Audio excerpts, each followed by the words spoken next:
నమస్తే, welcome to our channel. నేను పద్మిని, ప్రస్తుతంతో పాటు సోషల్ యాక్టివిస్ట్ కృష్ణకుమారి గారు ఉన్నారు. మాట్లాడదాం. మేడం నమస్తే. మేడం నమస్తే. ఏ తండ్రికి రాకూడనటువంటి కష్టం వచ్చింది రాజేంద్ర ప్రసాద్ గారికి అని ఖచ్చితంగా చెప్పుకోవచ్చు.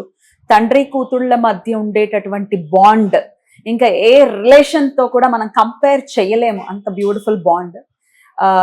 అతి చిన్న వయసు 38 సంవత్సరాలలోనే గుండెపోటు రావటం ఏంటి, కూతురు చనిపోవటం ఏంటి, నిజంగా చాలా చాలా బాధాకరం.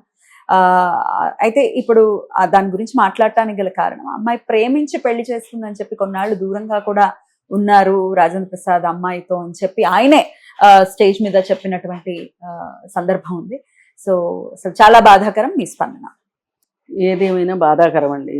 38 ఏళ్ల వయసులో చనిపోవడం అనేది అనారోగ్యం కారణంగా చనిపోవటం. ఇప్పుడు మామూలుగా అయితే రాజేంద్ర ప్రసాద్ గారి సినిమా ప్రస్థానంలో ఆయన ఒక సక్సెస్ఫుల్ హీరో, ఏ రకంగా చూసినా సక్సెస్ఫుల్ హీరో. మరి ఆ సక్సెస్ఫుల్ హీరోకి 2 పిల్లలు.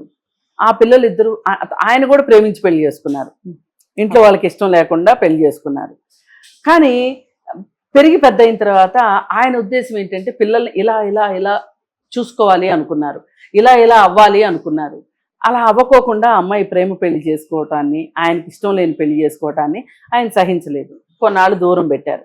సరే, కొన్నాళ్ళు దూరం పెట్టిన తర్వాత కలిసిపోయినట్లున్నారు. తండ్రి కూతుర్ని బాగా చూసుకుంటాడంట రాజేంద్ర ప్రసాద్ గారు. ఏదేమైనా తాత్కాలికంగా వాళ్ళ మధ్యలో వైరం వచ్చినప్పటికీ కూడా, కోపతాపాలు వచ్చినప్పటికీ కూడా తర్వాత ఆ అబ్బాయి కూడా యోగ్యుడే అని అర్థమైన తర్వాత ఈయన బాగా ప్రేమగా ఆ మధ్యలో వచ్చిన గ్యాప్ని పూరించుకోవడానికి ఇంకా ఎక్కువ ప్రేమగా చూసుకోవడం, మధ్యాహ్నం లంచ్ వీళ్ళింట్లో నుంచే పంపటము ప్రతిరోజు. దానికోసం ఒక మనిషిని పెట్టారంట. మరి ఒక ఇల్లు కొనిచ్చి, ఒక కారు కొనిచ్చి, అలానే అమ్మాయి ఏమి భేద పరిస్థితులు అయితే ఏం లేదు. ఆ అమ్మాయి కూడా న్యూట్రిషనిస్ట్ అంట, డాక్టర్. ఆ అమ్మాయి కూడా బాగా సలహాలు చెప్తా ఉంటది. న్యూట్రిషనిస్ట్ అయి ఉండి ఆవిడకి ఇట్లాంటి ఇబ్బంది రావడం అనేది, ఆవిడకి గ్యాస్ట్రిక్ ట్రబుల్ ఉందంటండి. అది కొంచెం ఓవర్ వెయిట్ అనిపిస్తున్నారు ఆవిడని చూడగానే.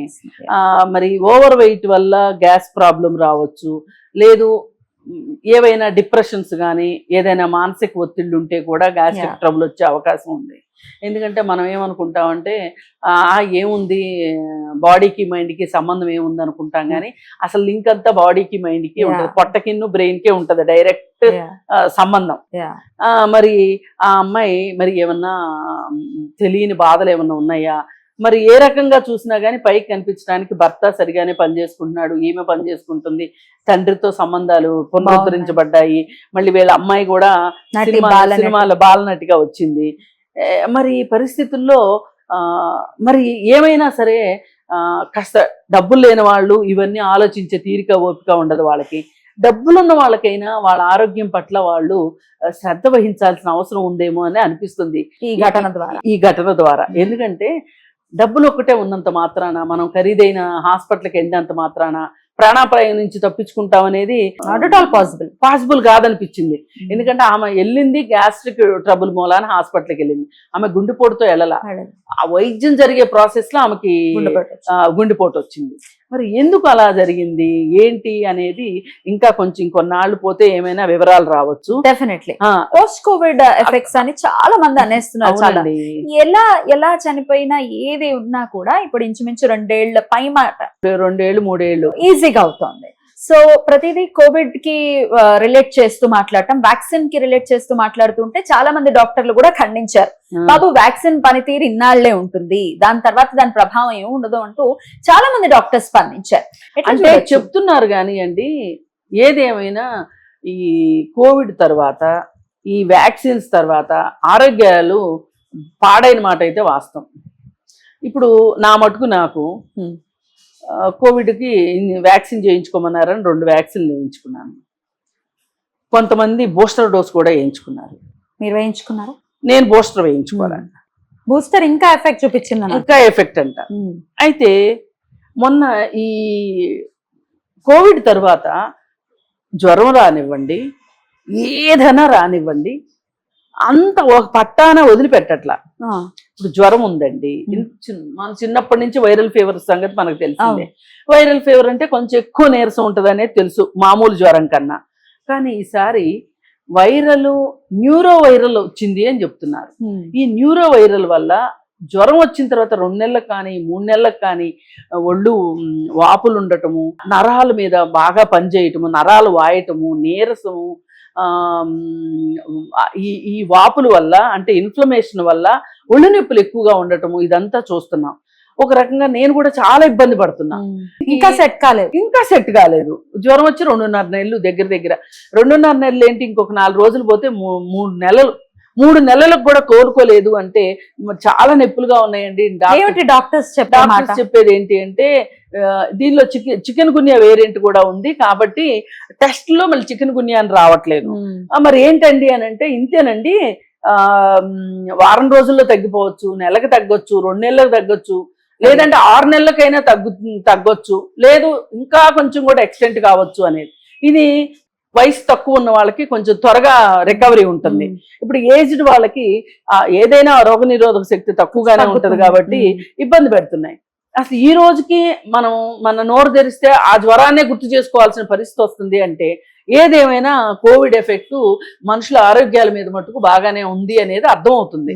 మరి ఈ పరిస్థితుల్లో ఈ అమ్మాయి కూడా చనిపోవడానికి ఆ పోస్ట్ కోవిడ్ ఎఫెక్ట్ అనే అనిపిస్తుంది ఖచ్చితంగా. అలాగే ఇప్పుడు అధిక బరువు తగ్గించుకోండి అని చెప్పి డాక్టర్లు కూడా క్లియర్ కట్ గా చెప్తున్నారు. అది డైరెక్ట్ గా గానీ ఇండైరెక్ట్ గా గానీ గుండె మీద ప్రభావం చూపిస్తుంది అని చెప్పి చెప్తున్నారు. అందుకని ఎక్సర్సైజ్ వల్ల కానీ లేకపోతే ఫుడ్ వల్ల కానీ ఫుడ్ ద్వారా కానీ ఎలాగోలా మనం ఉన్న అధిక బరువును తగ్గించుకోవడానికి ప్రతి ఒక్కరిలో ప్రయత్నం చేయాల్సిన అవసరం వచ్చిందేమో. అంటే ఇవాళ ఆరోగ్యాన్ని మరింత జాగ్రత్తగా చూసుకోవాల్సిన పరిస్థితి వచ్చినట్లు అనిపిస్తుంది. ఎందుకంటే డబ్బులు ఉన్న ఉపయోగం లేకపోతే, డబ్బుంటే ఆరోగ్యాన్ని కొనుక్కోలేము. అదే అందుకే ఆరోగ్యాన్ని జాగ్రత్త పరుచుకోవాల్సిన పరిస్థితి ఇలాంటి వాటిని చూసి. అలాగే ఏది ఏమైనప్పటికీ ఒక తండ్రి ముందు తల్లి ముందు పిల్లలు చనిపోవడం అనేది మామూలు విషయం కాదండి. పిల్లలకి తండ్రి చనిపోవడం వేరు, కానీ తండ్రికి పిల్లలు చనిపోవడం అనేది అత్యంత బాధాకరమైన విషయం, విషాదము.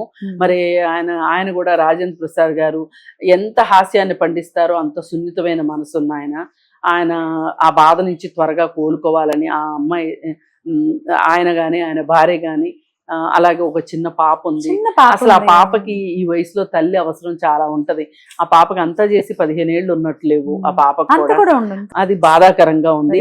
అందుకని ఇలాంటి జరిగినప్పుడు ఏమవుతుంది అంటే మనం ఆరోగ్యం మీద శ్రద్ధ పెట్టాల్సిన అవసరం ఉంది అనేది అర్థం చేసుకోవాలి. డెఫినెట్లీ కాంట్రడిక్ట్ చేయట్లేదు నేను, కానీ ఆరోగ్యం మీద శ్రద్ధ పెట్టి ఎక్సర్సైజెస్ బాగా చేస్తూ జిమ్ములకి వెళ్తూ ఎక్సర్సైజ్ చేసే వాళ్ళు కూడా పుట్టుకుని వెళ్ళిపోయిన వాళ్ళు ఉన్నారు. అవును, అసలు మితిమీర వ్యాయామం కూడా మంచిది కాదు. ఇప్పుడు బాగా డైట్ కంట్రోల్ చేయటము, బాగా వ్యాయామం చేయటము. మన వాళ్ళు ఏమంటే అతివృష్టి అనావృష్టి పెడితే అతి శ్రద్ధ పెడతారు, లేదంటే అస్సలు పట్టించుకోరు. రెండు కూడా కరెక్ట్ కాదు. ఏది ఏమైనా మనం గుర్తు పెట్టుకోవాల్సింది ఏంటి అంటే 20 సంవత్సరాలు ఉన్నప్పుడు హెల్త్ 30 సంవత్సరాలకు ఉండదు, 30 సంవత్సరాలకు ఉన్నది 40 సంవత్సరాలకు ఉండదు. మనం ప్రతి 10 సంవత్సరాలకి మన హెల్త్ మన చేతుల్లో లేకుండా అయిపోతూ ఉంటది. అందుకని తగిన జాగ్రత్తలు తీసుకోవాలి.